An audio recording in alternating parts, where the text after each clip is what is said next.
కొంతమంది పురుషులను చెరపట్టి తన దేశానికి ఏం చేసేవాడంటే తీసుకొచ్చేవాడండి. వింటున్నారా? తీసుకొచ్చేవాడు. అలా చెరపట్టి తీసుకొని రాబడినటువంటి వాళ్ళను ఏం చేసేవాడంటే మళ్ళా వీళ్ళు ఎప్పటికైనా నా మీద తిరుగుబాటు చేస్తారేమో, కందికి తీసేమా, తిరుగుబాటు చేస్తారేమో అన్న ఉద్దేశం కలిగి ఏం చేసేవాడంటే పురుషుల యొక్క మర్మాంగాలను పోయించేసేవాడటండి. అంత దుర్మార్గుడు ఎవరంటే అహష్వేరోషు అనబడినటువంటి రాజు. వింటున్నారండి? అహష్వేరోషు అంత దుర్మార్గుడైన రాజుగా మనం చూడగలుగుతూ ఉంటామండి. అలాంటి అహష్వేరోషు అనబడినటువంటి ఈ రాజు 127 దేశాలను పరిపాలించినట్లుగా మనం బైబిల్లో చూడగలుగుతూ ఉంటాం. ఇంకొక విషయాన్ని చెప్తాను చూడండి. ఒక రోజున అహష్వేరోషు సముద్రంలో ప్రయాణం చేస్తూ ఉంటాడు. ఒక పడవలో సముద్రంలో ఏం చేస్తూ ఉంటాడంటే ప్రయాణం చేస్తూ ఉంటాడండి. అలా ప్రయాణం చేస్తూ ఉన్నప్పుడు సడన్ గా ఆ సముద్రంలో ఏం జరుగుతుందంటే ఒక పెద్ద తుఫాను వస్తుందండి. తుఫాను వస్తుంది. అప్పుడు ఈ అహష్వేరోషు ఏం చేస్తాడో తెలుసండి, తన నడుములకు కట్టబడినటువంటి ఆ బెల్ట్ లేక గట్టి లాంటిది తీసి ఏం చేస్తాడంటే సముద్రాన్ని 100 దెబ్బలు కొడతాడటండి. ఎందుకో తెలుసండి? ఆగుతావా ఆగవా, ఆగుతావా ఆగవని తన నడుములకు ఉన్నటువంటి బెల్ట్ లాంటి ఒక తోలు గట్టి దాన్ని తీసి సముద్రాన్ని ఏం చేస్తాడంటే 100 దెబ్బలు కొడతాడటండి. ఏమండి? సముద్రంలో తుఫాను చెలరేగినప్పుడు సముద్రమా ఆగు ఆగు ఆగు అని చెప్పేసి 100 దెబ్బలు ఆ సముద్రాన్ని బెల్ట్తో కొడుతూ తన యొక్క ఉక్కు రోషాన్ని, తన యొక్క కోపాన్ని అక్కడ ప్రదర్శించినట్లుగా మనం చూడగలుగుతూ ఉంటామండి. ఆలోచన చేస్తూ ఉన్నారా? ఇతను ఆగమంటే సముద్రం ఆగిపోతుందండి. ఏమండి? ఇప్పుడు అహష్వేరోషు ఎంతో మనం కూడా అంతే కదా, మనం మనుషులమే కదా. మనం ఆగిపోమంటే సముద్రం ఆగిపోతుందండి.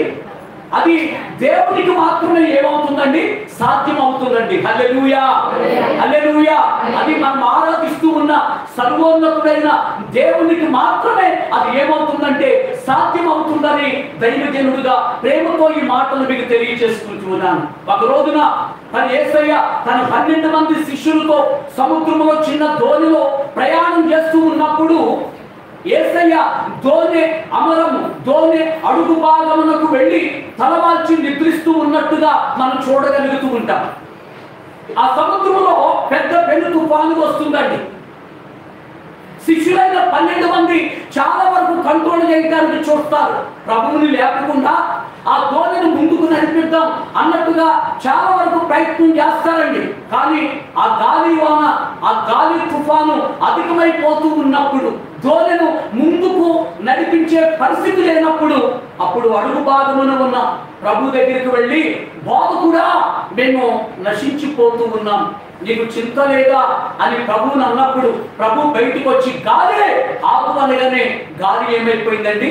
ఆగిపోయింది. సముద్రమా నిమ్మలించు అనగానే అంతవరకు పెద్ద పెద్ద కెరటాలతో ఎగిసిపడుతూ ఉన్న సముద్రం ఏమైందంటే నిమ్మడించినట్లుగా బైబిల్లో మనం ఏం చేస్తూ ఉన్నాం? చూడగలుగుతూ ఉన్నాం. హల్లెలూయా, హల్లెలూయా. వింటున్నారండి? ఆయన సర్వశక్తి కలిగిన దేవుడు కాబట్టి తన నోటి మాట ద్వారా సృష్టి యావత్తుని సృజించిన వాడు కాబట్టి ఆయన సృష్టి పైన అధికారం ఉంటుందండి.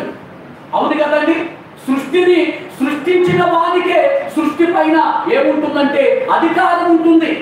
నీకు నాకు అధికారం అనేది ప్రియమైనటువంటి వల్ల ఉండదండి.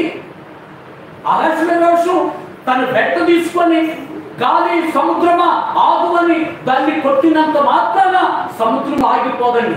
సముద్రాన్ని సృజించిన వాడు, సముద్రాన్ని కలుగు చేసిన వాడు ఆయన ఆజ్ఞాపిస్తే, ఆయన శాసిస్తే సముద్రం ఏమవుతుందంటే ఆగిపోతుందన్న విషయాన్ని మనం గమనించాలి. హల్లెలూయా. మనం ఆరాధిస్తూ ఉన్న ప్రభు. అమ్మా, ఇటు వింటున్నారా మీరు? ఇటు చూడాలి, నా వైపు చూడండి. మనం ఆరాధిస్తూ ఉన్నటువంటి ప్రభు, మనం సేవిస్తూ ఉన్నటువంటి దేవుడు ఆయన సర్వాధికారములను కలిగినటువంటి వాడండి. ఎవరి? ఆయన ఏదైనా చేయగలిగినటువంటి మహత్యము కలిగిన మహారాజు. ఆయన ఏదైనా చేయగలిగిన వాడు. ఆయన